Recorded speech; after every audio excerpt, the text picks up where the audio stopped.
मित्रों, आज लोकसभा चुनाव के मतदान का प्रथम चरण संपन्न हुआ। सर्वप्रथम हम इस प्रथम चरण में मतदान करने वाले देश के सभी प्रबुद्ध और जागरूक मतदाताओं का धन्यवाद देना चाहते हैं, जिन्होंने इस लोकतंत्र के पर्व में अपने मताधिकार का प्रयोग किया।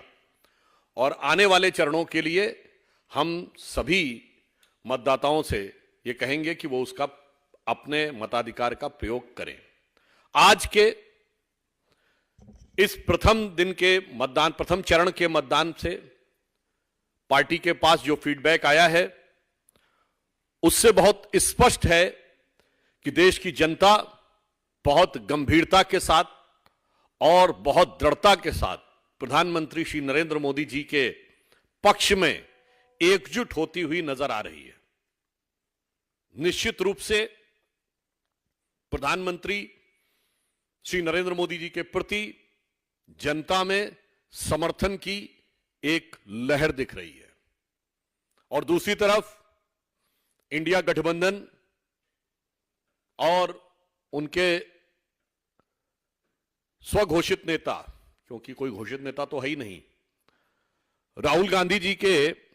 तथाकथित करंट की बिजली गुल नजर आ रही है। नफरत की दुकान के कोई भी सामान प्रभावी होते नजर नहीं आ रहे हैं। प्रथम चरण समाप्त होने तक एक बात और स्पष्ट हो गई कि पहले चरण का मतदान हो गया, परंतु उसके बाद भी, जैसा हमारे राष्ट्रीय अध्यक्ष आदरणीय नड्डा जी ने कहा है, राहुल गांधी जी अभी भी अमेठी से नामांकन करने का साहस बटोर नहीं पाए। यानी अब चुनाव शुरू हुआ नहीं, चुनाव का एक चरण हो गया और अभी तक वो साहस बटोर नहीं पाए हैं। ये आगाज ये बताता है चुनाव का कि अंजाम क्या होने वाला है, इसका अनुमान सहज ही लगाया जा सकता है। हम कह सकते हैं कि देश के भिन्न भिन्न अंचलों में आज जिन 102 सीटों पे मतदान हुआ है उसमें मतदान की जो मनोभाव दिखा है वो एक मजबूत, निर्णायक सरकार प्रधानमंत्री श्री नरेंद्र मोदी जी के नेतृत्व में देने के लिए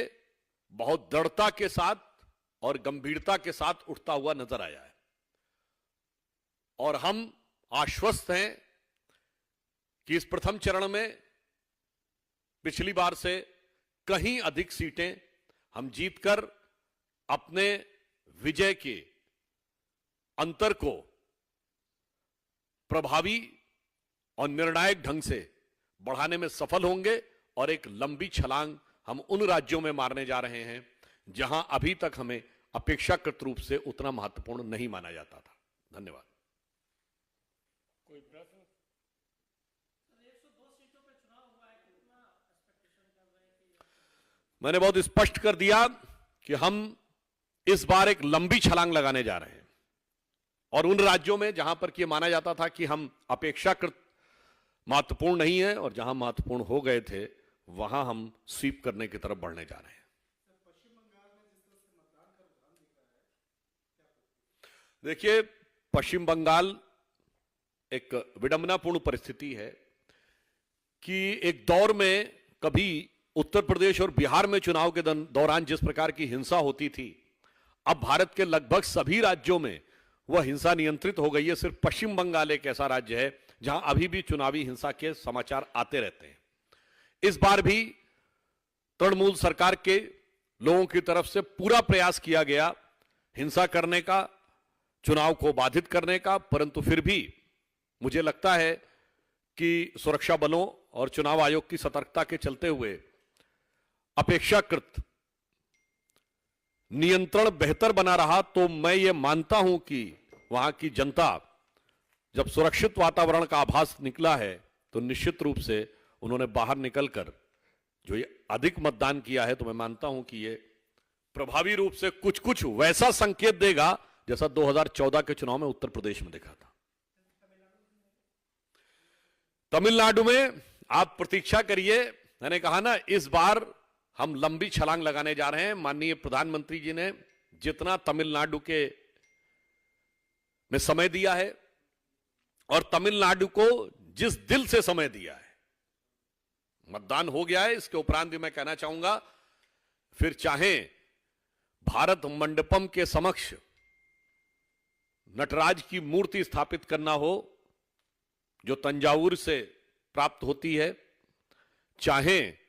हमने अपने मैनिफेस्टो में कहा है कि थिरुवल्वर कल्चरल सेंटर हम पूरे विश्व में स्थापित करेंगे, फिर कच्चा थीवू का विषय हो या मछुआरों को किसान के रूप में मान्यता देकर उन्हें आर्थिक लोन देने की व्यवस्था, अथवा नावों की बीमा, अथवा डिफेंस कॉरिडोर तमिलनाडु में स्थापित करना हो, तो मुझे लगता है अगर आज की डेट में तमिलनाडु के विकास और गौरव को सही मामले में कोई पार्टी प्रतिनिधित्व कर सकती है तो वो सिर्फ मोदी जी के नेतृत्व की भारतीय जनता पार्टी और एनडीए।